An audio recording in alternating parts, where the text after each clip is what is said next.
যেমন শুক্রবারের ছুটি নিয়ে কথা উঠেছে, শুক্রবারের ছুটি বন্ধ করতে হবে। শুক্রবারের ছুটি বন্ধ করবেন কেন? যে বিদেশের সাথে ব্যবসা বাণিজ্যে দারুণ অসুবিধা, সেই জন্য শুক্রবারের ছুটি থাকলে এটা অসুবিধা হয়ে যায়, রবিবারের ছুটিটা হলে খুব ভালো হয়।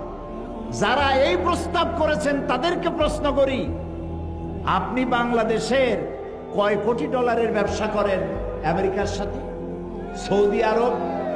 সৌদি আরব এক মাসে যে সহস্র সহস্র মিলিয়ন বিলিয়ন ট্রিলিয়ন ডলারের ব্যবসা করে এক মাসে, তা কি বাংলাদেশ এক বছরে করে?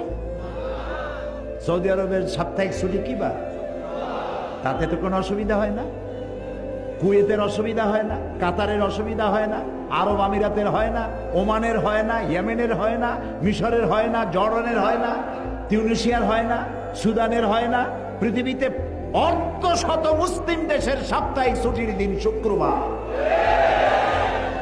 তাতে তো কারো কোনো অসুবিধা হয় না। আপনারা 3-4 জন বামপন্থীরা মিলিয়া সুখ ঠেকেন।